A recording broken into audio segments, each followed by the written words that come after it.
In this holiday episode of IT SPARC Cast, St. Elon nixes hashtags, ho ho holy shit, Apple Intelligence sucks, and AT&T rules in the new year with RTO. You get RTO, and you get RTO, and you get RTO, and you get RTO, and you get RTO.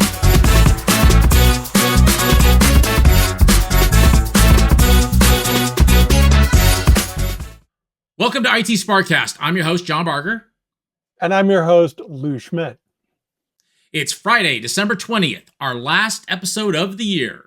Is your Christmas shopping done? Never done. Never done. I'll be done in January. Well, yeah, pretty much. IT SPARC Cast is a digest of the IT news over the last week with insights, opinions, and a little sarcasm from two experts, each with over 20 years of experience in IT or working for IT vendors. A quick programming note. We're going to be off next week for the Christmas holiday and then also off on Wednesday, January 1st. We will return Friday, January 3rd for more news from the world of enterprise IT, and then on Wednesday, January 8th for our next IT SPARCast deep dive where we talk about IT supporting remote work. And now, the news bites. Well, speaking of things that we've done and deep dives on, I'd like to highlight this one thing that came via Slashdot from The Guardian. The Guardian writes about students at the university level getting nailed by software that accuses them or indicates that they've been using AI to write their papers. Now, this is, if you want, we've got the link there. You can go. It seems to be extremely British. Whereas these days in the United States, it's like, oh, you finished a college degree and you have grades. You can't do a startup. But the point is that a number of colleges are using a piece of software called Turnitin that looks for plagiarism. And they recently updated it to include AI tools. And what this article addresses is the false positives. So if you guys haven't done it, we did a series of 3 deep dives into AI and K through 12, and we did touch on this. I would say the main thing to take away from this, they have a bunch of horror stories on college students who said they didn't cheat and had to go and get grilled by the ethics committee and all that, and Orwell or whatever it is they do in Britain.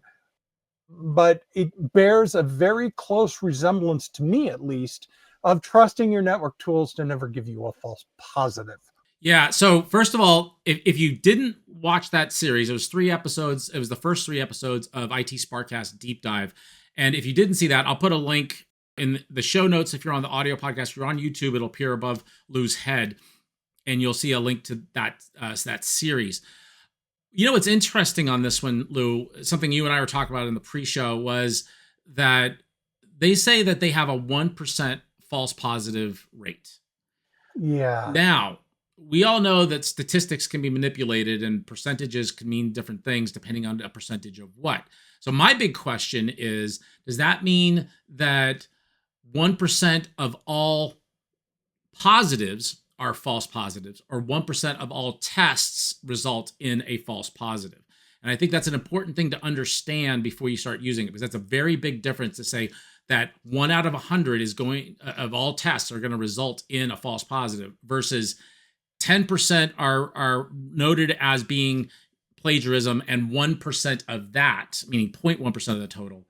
That's where I think we really need to understand this before it starts getting used.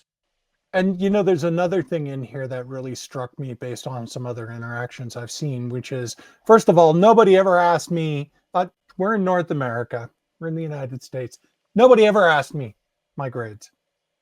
Right. Second, right. They just wanted to know if I knew the information for which the interview process was for that.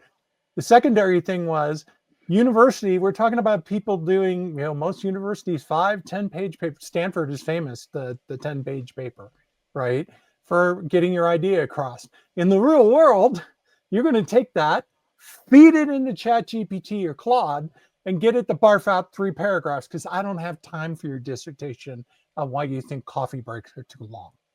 So we did discuss this. I know that in my reports, back when I used to report to this guy, I would send them an email on a technical thing that I found, and I would put a TLTR at the front saying, this is the summation of what happened. All the details are below if you care. What are they getting out of this? Yeah, well, here's another interesting thing that I've been thinking about for a while. So back when first started having conversations with a friend of mine who is a high school teacher and was really frustrated that his administration wasn't dealing with the fact that ChatGPT would allow the kids to cheat in 10th, 11th grade history.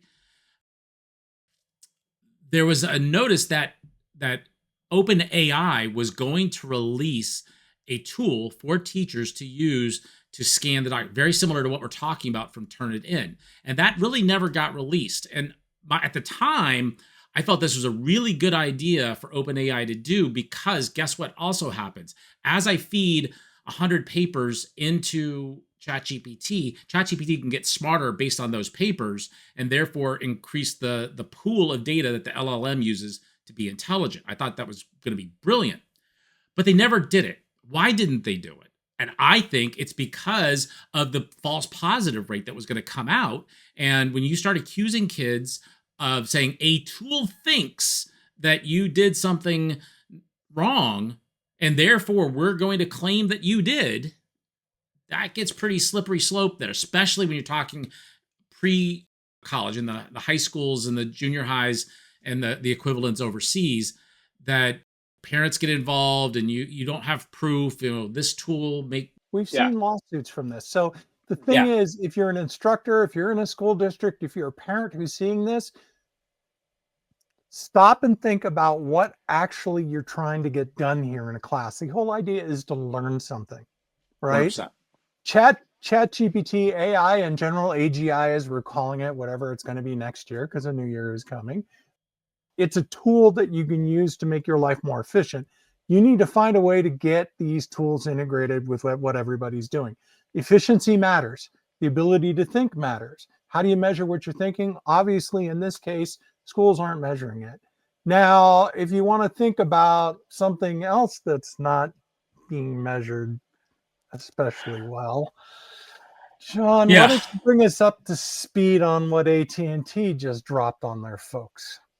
Yeah, so according to tech.co, AT&T has announced a mandatory return to office for all U.S. domestic employees effective January 2025. So not a lot of notice. But if you haven't paid attention, it's mid-December. And so now, starting next month, you now have to be in the office. And this is going to be something that affects, it's 5 days a week back for their 9 core office locations, including their hubs in Atlanta and Dallas. That's just not enough notice, first of all. And we've talked about return to office, and we're going to continue to. We've got a whole series on the deep dive episode on how to support work from home. Lou and I have been very vocal on our podcasts, on social, about how RTO mandates in general are a mistake. There are cases where you need them, but this is just another case. I think that we're going to see AT&T reduce staff by requiring them to come into the office. And the mistake here, and I've said this in the past, is let's take emotions and humanity out of it. If you are a corporation, you want to reduce staff, this is a stupid way to do it. What you're doing is you're incenting people to leave on their own, which generally means is your top folks that can easily get another job are going to go out, and you're going to be left with the bottom folks that are scared to get the jobs. They don't think they can. If you're going to be heartless and try to reduce your staff, cut your bottom percentage, just cut it. It just doesn't make sense to me that this is the method that what people would use. There is one point to it if you think corporate, if you think heartless. If most places have requirements to report a layoff, and that impacts the financials of the company, it impacts your community relations, it can impact your leases, it can do all sorts of stuff, right? These people don't want to show they're having a layoff. That's how. I get that, and I understand that that's the reason for it. It just seems like, and I don't want to disparage anybody working at any company, but if you're going to make cuts, I mean, you want to cut the bottom percentage, and so it just seems like a lose-lose scenario. Like if the employees are losing because they're in a bad situation, I think the company loses too. That's my take. Let's go into this a little deeper. To follow this up, the joke I was having when we were talking about this earlier is maybe this will help them hunt down their security breach. And then the next question is, which one? AT&T is not been doing great lately. We have another article that comes to us, return to office via Ars Technica. And essentially it outlines that return to office mandates are causing companies to lose some of their best workers. So this was a study done called Return to Office Mandates and Brain Drain. It comes from researchers, University of Pittsburgh, as well as Baylor University, Chinese University of Hong Kong, and Cheung Kong Graduate School of Business. So this was done in November. It's recent. And basically, they are saying that return to office will increase the turnover rate, the average turnover rate they were able to detect by 14%. Now, if you've been working with HR, if you are a manager, turnover is no bueno. It's expensive, right? Getting somebody new in is going to increase the baseline amount of money you're going to have to pay for the position. There's all the hassle of the recruiting. There's the workflow adjustments. Everything they're seeing shows that RTO mandates drive employee turnover. And the problem is, as John just said, who's going to leave? The people who are smart enough to know, I don't want to sit in traffic. The people who don't want to pay more money for lunch. The people who want to optimize their day. Well, and are confident enough that their skills are going to get them hired at the same or better pay rate somewhere else where they're not going to have to do that. And again, those are going to be your top talent, which you don't want to lose. You want to do everything you can to retain those folks. And this is not the way to do it. Now, the limits to that study were these folks studied through LinkedIn. Now, I thought this was really interesting. They used LinkedIn for this. They were looking for job changes and stuff. Now, there are some limits, right? You have to be active on LinkedIn. You have to be showing your job changes, all this stuff. So was this as rigorous as we'd like to see? No, not quite. But we are clearly seeing a trend here. Yeah. I don't think anybody's going to be shocked when more rigorous studies really push this out. But I personally think by the time the more rigorous studies push this stuff out, this trend will have peaked and they'll be going back to letting people work remotely again because they've made the reductions that they think they need to make. But when folks do this, just remember, we're doing an entire deep dive series. We tell you episode 1, we tell you why we think it's important. Episode 2, we give you all the factors that have been identified for success of a remote working organization. So we're not here to just gripe about this. We're going to tell you how to do it, down to lighting, audio, everything. Yeah. And what we'll do is I'll put a link right above Lou's head if you're on YouTube or in the show notes to the first episode of that. If you haven't watched it, it's really good. This is going to end up being a 10 or 20 episode series where we talk about the importance of being able to support remote work, why IT really needs to care and lead the way. And then we even go through like how to show up on camera, how to improve your background environment, your lighting, your sound, all these things so that you can better support this. So really quick hit for you folks. Just thought this was really interesting, especially for my internet addicted friends who do this. There was a recent report from the Register showing the 2024 Cloudflare analysis of traffic. They do sort of a yearly recap. One thing really stood out. There was a lot of, Google is still the king, but we're not shocked on that one. US is churning out bots because a lot of the AI research is happening in the United States. But there was a big drop in IPv6. And so essentially you went from IPv6 was 33.75% of the traffic crossing their network last year. This year it's 28.5. And so the thing to watch for is you're seeing a lot more CGNAT, which means if you're doing VPN stuff like that, you need to start looking at services with an intermediary like Tailscale. I thought that was a really interesting update. So this is a trend I'm watching as I'm really interested in internet plumbing. Speaking of things that we're keeping an eye on and we've talked about, Yeah, I joked during the pre-roll about Apple Intelligence sucks. And according to 9 to 5 Mac, and honestly, just about every other news service out there, people are not happy with Apple Intelligence. And specifically, 9 to 5 Mac reported that a recent survey by CellCell indicated that nearly half of iPhone users, it's actually 47.6%, consider AI features important when selecting a smartphone, but that the current Apple Intelligence offering had little to no value in their experience. is this Apple intelligence like military intelligence? So you mean it's an oxymoron? I don't Uh, know. so you can say that. You used to be in the military. My dad was in the military, so I'm going to leave that one alone. But I'll let you you move forward with that. But as a self-proclaimed Apple fanboy and somebody that uses Siri on a regular basis, and that somebody that uses Apple Intelligence even, I'm not all that surprised that A, it's not great, and that B, I am surprised that some people are surprised by it. But the people that are in the know, those, like myself and like many of you, Apple was already behind the eight ball when ChatGPT 3.0 and 3.5 were released. And then they got caught in the headlights and realized that they had to do something. You can't just do this in several months or a year. It's not going to happen, especially the way Apple works. Apple iterates on something for years before they release it. Anything that got released this year by Apple is something that had been in the pipeline for at least 3 years, maybe 5 or more years, and had been something that they work on. So Apple does not move quickly on these things. So it's not surprising that they're really not up to snuff. There are some cool things in it. The fact that Siri will ask ChatGPT on your behalf if you ask it.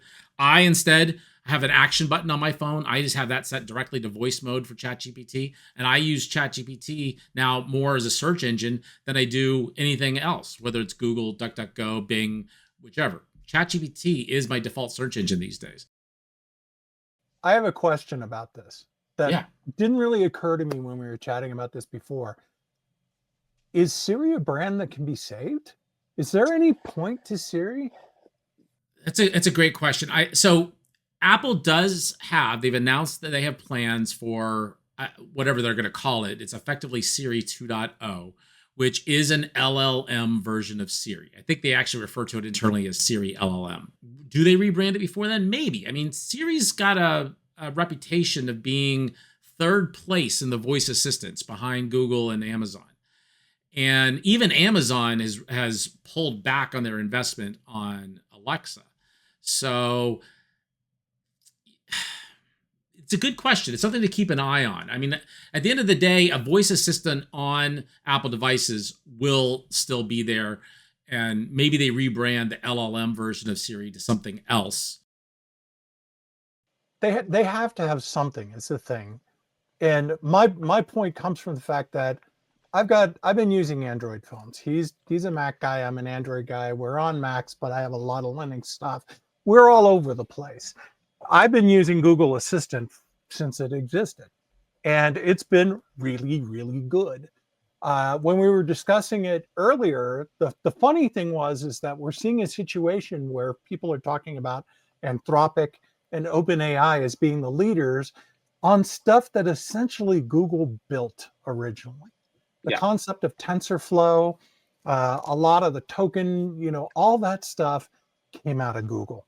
And these folks came around. So you have one case where you have a company that took a different direction, like Apple, and it didn't quite work out. And then you have a company that set the direction and is now sort of having relationship issues because they got a little too complacent. What do you guys think about this? Yeah, we really want to hear what you have to say. I think that this is a really important area to watch. And I think that if I had my druthers, I would use ChatGPT to control my phone if I could. I'm really waiting for those agents that OpenAI says that they're going to release. I'm hoping for integrations with Apple Shortcuts and Apple Automator with ChatGPT so that you can actually do some fun things. Because I honestly don't want to wait another year and a half, 2 years for Apple to catch up. And I think that that's what it's going to take. So I want to see better integration with something like ChatGPT, and hopefully we'll see that happen. But But as interesting notes, why don't you talk a little bit about what our friend Mr. Elon Musk has said? oh, who doesn't want to talk about Musk this week? Well, there was a comment that came across if you've been watching the Elon stream, as it were, and if you're on X, you have almost no choice on that one, that you no longer need to hashtag your postings. And I thought that was really, really interesting because if you go into search engine optimization, the SEO folks do a quick search on X if you're on there and see if what that says. But basically, they have come up with a way to index without hashtags. The reason this is a big deal to me, and you should be paying attention to this, is everybody who's worked, if you're in the information space, and I've certainly, John and I both had jobs when we were been in that space. The biggest problem is finding the stuff, right? And I want to go back to together. This is a discussion here. So I went through a really interesting mental exercise and some mental gymnastics around this, as because you were the one that brought it up to me on a prep meeting we had earlier in the week, and my first reaction was, "You mean they broke hashtags? What's going on over there?" My second reaction was, "Oh, they're using Grok to index and search all posts on X to say that if I made a post about X, Y, and Z, I don't have to worry about setting up hashtags in order to get that search to work. An AI is going to do the search for me, which means, honestly, a better search, assuming that you have a well-structured AI, that is going to find intent in your posts as well as the words that you use." Now, Why do you care about this? Well, there's two different areas where we care about this. And the first one is one of the things that's really sucked about corporate information and finding it is the search. We've talked about SharePoint and OneDrive and other tools in the past. And so the problem is that if you haven't tuned those for their proper search, and that means every document that gets posted on SharePoint needs to be tuned for search. And if that's not happening, you're going to have trouble finding that stuff unless an LLM is reading through all of those documents and all of those posts and actually finding it for you based on your natural language query. What was the document that Lou wrote that was talking about OSPF and its integration? And you put that out there and it's going to find that document for me. There's no way to do that easily with current search technology. So that's where I think that's going to impact us as enterprise IT, that we're going to be able to see some really big growth for our constituents. I've seen almost every single enterprise class search engine deployment fail. Always. It just fails. And it always fails because of tagging, because you don't have enough traffic driving the algorithm so it can find the good stuff. So you put stuff out there in a pool, your group. Oh, okay, sales enablement. We're going to do a whole bunch of sales enablement videos. Is anybody going to be able to find them? I've looked at the specs on those. So I spent a lot of time when I was in sales enablement working with my team and actually manually entering the proper search terms that people might look for, whether it's for a video or a learning document or a PowerPoint template or whatever it was. And you never get it right. You get some of the basics, but what if somebody searches and what if they change the way they spell things? And if they're putting in sales methodology and it's two different words, or sales dash methodology, or whatever it might be, you can never anticipate everything. But an LLM can interpret intent both of the searcher and of the poster. So I think that's really, really interesting. This is going to have a huge impact. And I think it's going to have an impact in one other big area, and I'm just going to throw this out there as a hot take, is SEO. So a lot of us in IT support the corporate website, and we support the SEO that goes as part of what marketing and our public relations team put on the website. What if SEO is about to go away? So think about that for a second. That has an even greater impact. I think it's going to take a while. I think it's going to take a little while, but here's the thing. I actually think that SEO is a problem. And here's what I mean. You do a search on your favorite search engine, Bing, Google, whatever it might be. The first 2 or 3 links are ads, and the next 5, 10 links are those that got the SEO tags right. Just because they got the SEO tags right doesn't mean it's really the information that you're looking for. But with intent-based search, new term, just creating it right there, where an LLM is actually determining that I want these specific pieces of information, and these sites actually talk about it. Whatever the SEO tags might say, they actually solve the problem that I'm trying to solve, or they are actually giving a relevant information to what I'm searching for. You could completely bypass SEO and have a better search experience. Now, in some circles, that's blasphemous, but I think that's the direction we're heading.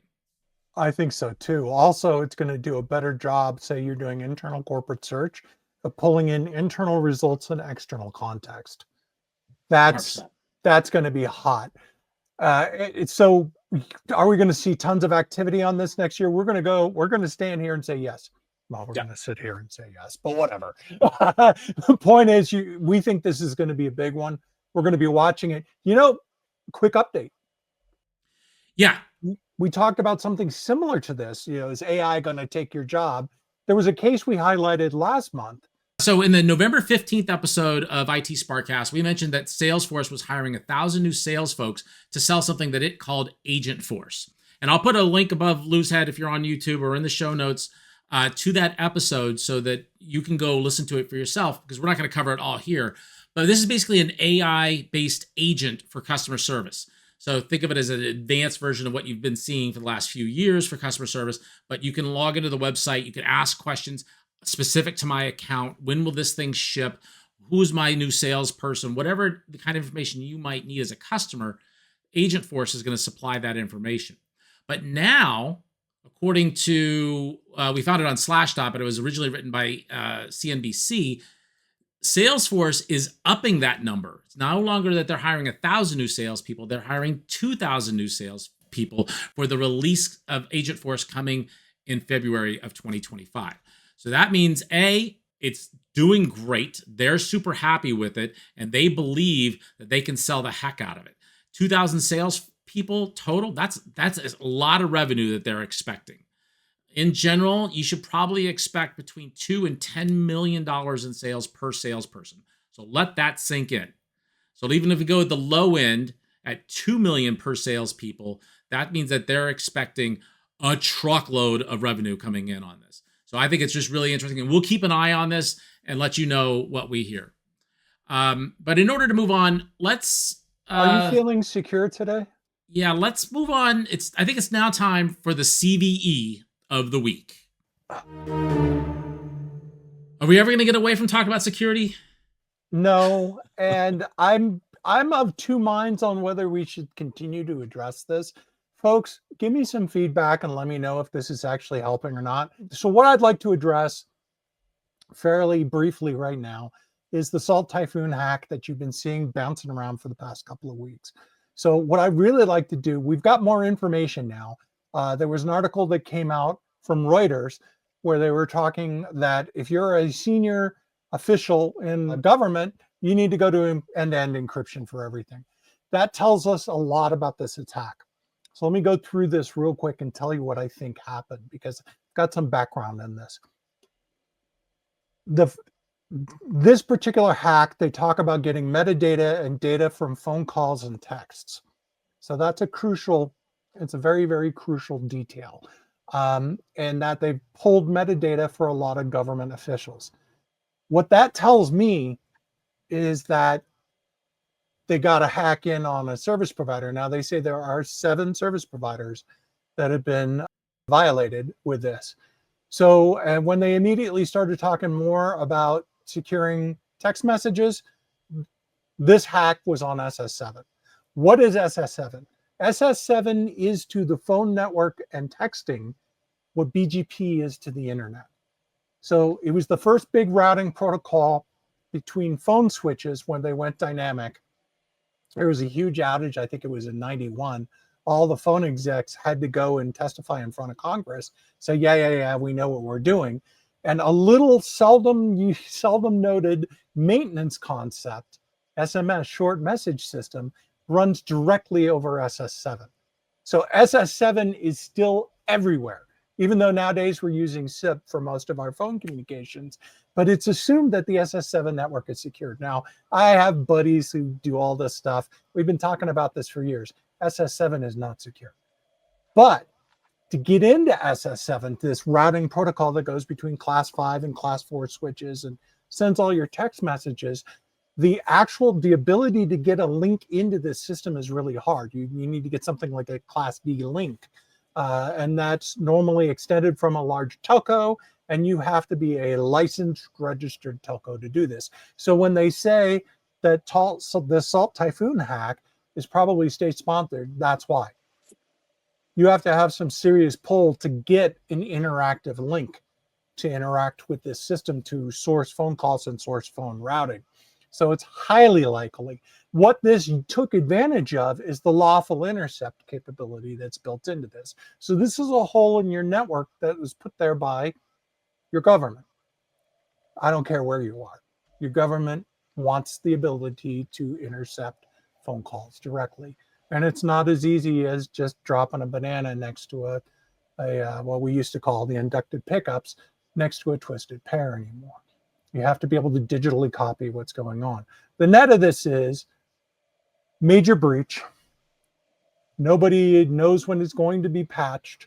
Assume that if you are sending a message over text and you're not using Apple's iMessage, you're not using Facebook WhatsApp, you're not using Android messaging between two Android devices on an Android MVO like I use Google Fi, it encrypts my phone calls when I call to people who have Android devices. This lack of standards in our community for encryption is to the advantage of people who want to intercept your traffic and to our disadvantage. So keep an eye on this, because we need to have a lot more discussion about making end-to-end security pervasive. And the reason we're not getting it isn't because it's not technically possible. It's because there's a lot of people out there that don't want us to have that level of privacy. You're absolutely right, Lou. And with that, I'm going to go ahead and move in. I'm going to dip into the mailbag. As of our last week's episode, we got so much feedback. We were thrilled to see that. Thank you so much for reaching out to us. We got a bunch of information from Blister Bill, from Julian, from GFA Basic 32, from a number of others, but I want to highlight two. So Mike wrote on, this is on YouTube, I'm going to read directly what he said. He said, when code is AI generated, who is teaching the AI to do new things? So we had this whole comment about English being the new programming language. And he thinks that AI is going to be a creativity killer and that he would never trust AI code in his production work. And so, we responded, and in general, we agree with not letting AI write your critical or your innovative code. However, as I said, last week, for some of the boring things, like I need a subroutine that does some basic capabilities. I think I used the example of stripping some non-alpha characters out of a string, or coming up with a unique method of coming up with some sort of random numbers, then maybe it would be useful for that. But no, I would not say write a routine that queries my database and returns, very specific things that are critical that I need to present then to a customer. I would agree. I would push back on that viewpoint. Okay, go ahead. Okay. I think the AI is going to do that and do that fine. There were also some comments on the particular language it was using, Python, and the individual doesn't like Python. That's okay. That's okay. Yeah. Look, maybe it doesn't in Rust, maybe it doesn't in assembly code, maybe it doesn't in C++. Don't care. My point is, the drudge work of writing code is going to go away. The structure of how you put together an application, you still need to know how to do that. That's 100%. Where the innovation is. 100%. AI can't do that. And if you can do a code review of the code written by the AI, then I think you're in good shape. So I think his general point is you can't have non-technical, non-programmers developing apps from scratch and saying, here's the new finance system, or here's the new HR system that was completely written by AI. I think that's a point well taken. You still need folks, just like in a network, you still need the equivalent of a CCIE that's overseeing the majority of the network, but you don't need 10 CCIEs necessarily in those cases. So one or two, right? Right. Exactly. Now, Not Aris also mentioned, quote was, "It has never been a real expertise or a career." She was referring, or he, I don't know which, was referring to prompt engineering. And we made the point of, is prompt engineering dead? Because LLMs are getting better and better at interpreting our intent, as we discussed earlier, that maybe, the prompt engineering is not as critical as a lot of people thought it was going to be 12 and 24 months ago. Back then, the LLMs out there were very finicky. They gave you a lot more, even though you still get hallucinations today, they gave you a lot more hallucinations back then. And you had to be very careful with how you crafted those prompts. And on some of our tools, like I started playing recently with Sora from OpenAI, and it doesn't do a very good job unless you craft that prompt very, very well. But that's going to get better. Just like now you can have conversations with ChatGPT, and you can correct yourself midway through the conversation, and it generally knows what I'm talking about. It's very rare that I have it make a mistake these days. All the other tools are going to get there as well, and I think that the whole concept of having people whose specific jobs are prompt engineers, that's something that's really not going to happen. I think we're going to do exactly what we did with search engines, and we're just going to get better at asking more specific questions. 100%. So that's going to cover this week's episode. We couldn't do this podcast without listeners like you, and we would love to hear what you think, especially on any of the topics that we discussed today. Do you feel that we're right about return to office mandates? Do you feel that Apple Intelligence has more value than we think it does today? Anything else that you want to talk about, please let us know. You can send us email at feedback@itsparkcast.com. That's feedback at itsparkcast.com, or hit us up on X at IT SPARC Cast.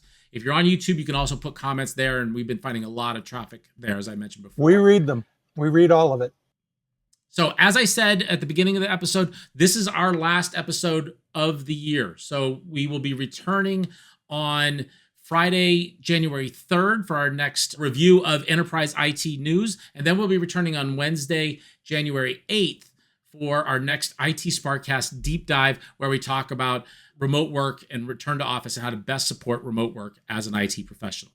So with that, make sure that you like, subscribe, and turn on notifications. That's really going to help us grow. Tell your friends about us. Tell your colleagues about us. If you're continuing to listen to us and you have thoughts on this, get them to come in and give their thoughts and to hopefully learn some of the same great things that you're learning. Thanks for listening. Happy New Year.